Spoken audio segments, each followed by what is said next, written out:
उनके यहां पैगंबर की सुन्नत की कीमत कितनी थी। कैसर और किसरा के दरबारों तक पहुंचे इस्लाम की दावत लेकर, और जब किसरा के दरबार में आए, वही खाक नशीन पैगंबर के साहबा, वही पेवंद वाले कपड़े पहनने वाले, वही फटा लिबास पहना हुआ अल्लाह के नबी ने जिनका नक्शा बयान किया था। कैसे लोग थे? दुनिया का मालो मता कुछ नहीं, नामो नमूद से कोई तहल्लुक नहीं, शोहरत के पुजारी नहीं, मालो दौलत के दिलदादा नहीं, गुर्बत, बेसरो समानी और कसम पुरसी का आलम है। लेकिन अजमत कितनी है। अल्लाह के नबी फरमाते हैं, मैं अपने घर में था, मैं अपने घर में बैठा हुआ था, जिब्रील अमीन आ गए, आयत नाज़िल हो गई, वस्बिर नफ्सा का महल्लज़ीन यदऊन रब्बहुम बिलगदाति वल अशी युरीदून वजह। मेरे नबी उन लोगों के पास जाके बैठा कर, क्या माना है? वस्बिर नफ्सा का महल्लज़ीना, मेरे नबी उन लोगों के पास जाके बैठा कर, यदऊन रब्बहुम बिलगदाति वल अशी, सुबह शाम अपने रब की इबादत करते हैं और उसको पुकारते हैं। क्यों करते हैं? अल्लाह कहते हैं इनके दिल की कैफियत में जानता हूं, युरीदून वजहू, सिर्फ मेरी रजा चाहते हैं। ये बड़े मुखलिस हैं, ये मेरी रजा चाहते हैं। आयत नाज़िल हो गई।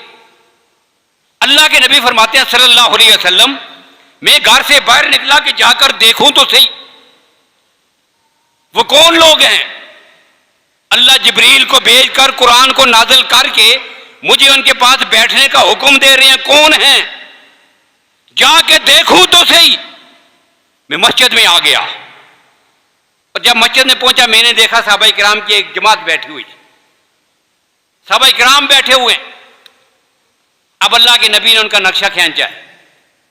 मिनहुन साइरुर रास, पूरा गंदा बाल, नंगे सर पे ओढ़ने के लिए टोपी और पगड़ी तक नहीं, जिस्म पे छोटा सा लिबास पहना हुआ, गुर्बत और तंगदस्ती और भूख और अफलास की वजह से जाफल जिल्द, जिस्म की चमड़ियां खुशक हो गई हैं। हड्डियों और चमड़ियों के सिवा उनके जिस्म पे नजर कुछ नहीं आता। फटा पुराना लिबास पहना हुआ, जिस्म पे एक एक कपड़ा है जिससे सदर डांपा हुआ, बैठकर अल्लाह के जिक्र में, दीन सीखने सिखाने में लगे हुए हैं। अल्लाह के नबी तशरीफ लाए, फरमाया अल्हम्दुलिल्लाहिल्लज़ी जअल मिन उम्मती, तमाम तरीफे उस रब के लिए हैं जिसने मेरी उम्मत में मुझे ऐसे लोग अता किए हैं कि रब खुद मुझे कहते हैं जाके नबी उनके पास बैठा कर। ये हैं जी पैगंबर के साहबा, ये उनकी कैफियत है। अब मैं क्या कह रहा था, एक तरफ ये कैफियत, और अल्लाह ने फतह अता की, दीन की दावत लेकर पहली जमात आई किसरा के दरबार में, आगे सहाबाए किराम।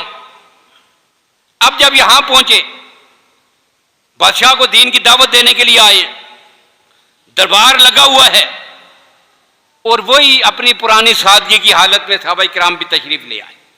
दस्तरखान बिछाया गया, खाने का वक्त है, दस्तरखान लगाया गया, खाने सजाए गए। अब सहाबाए किराम उसमें बैठ जाते हैं, खाना खा रहे हैं। अब खाना खाते खाते एक सहाबी से खाने का कुछ हिस्सा जमीन पे गिर गया। जब लुकमा उठाया तो थोड़ा सा खाना जमीन दस्तरखान पे गिर गया, नीचे गिरा। अब मेरे नबी की सुन्नत क्या है और सुन्नत की कीमत क्या है, ये बता रहा हूं। अब क्या किया, खाना जब दस्तरखान पे गिरा तो मेरे नबी ने बताया ये है, खाना अगर दस्तरखान पर हाथ से नीचे गिर जाए, जगह साफ हो, आप उसको उठाएं, उसके साथ अगर कोई तिनका लग गया तो उसको हटाकर आप उसको खा लें। ये मेरे नबी की सुन्नत और तरीका है, ये बताया, ये अदब सिखाया। अब ज़ाहिर साहबी ने भी ऐसे ही करना था, लेकिन मौका क्या है, किसरा के दरबार में बैठे हुए हैं, वो किसरा भी देख रहा है, उसके वजीर मशीर भी देख रहे। अब साथ वाले ने, जिससे लुकमा गिरा, उसके साथ वाले ने उसे बाजू से हरकत दी, आंखों के इशारे से समझाया, नहीं इस जगह नहीं उठाना, अगर यहां लुकमा उठाओगे बुरा असर पड़ेगा। ये बादशाह देख रहा है, किसरा देख रहा है, इसके वजीरों मशीर देख रहे हैं, क्या कहेंगे। इस नबी के जमात को, पैरोकारों को खाने के लिए कुछ नहीं मिला, ये भूखे हैं, जमीन पे गिरा हुआ खाना उठा के खा रहे हैं। अब उस सहाबी ने पूरे एतमाद के साथ वो लुकमा उठाया, पहले उसे खाया और खाने के बाद एक जुमला कहा। लुकमा खाने के बाद वो सहाबी रसूल कहता है, अतरो को सुन्नती लिहा उलाइल खुमका, क्या मैं दुनिया के बेवकूफों के लिए अपने नबी की सुन्नत को छोड़ दूं? अल्लाह की कसम, मैं सारी दुनिया को छोड़ सकता हूं, लेकिन पैगंबर की एक सुन्नत को भी किसी सूरत में छोड़ने के लिए तैयार नहीं।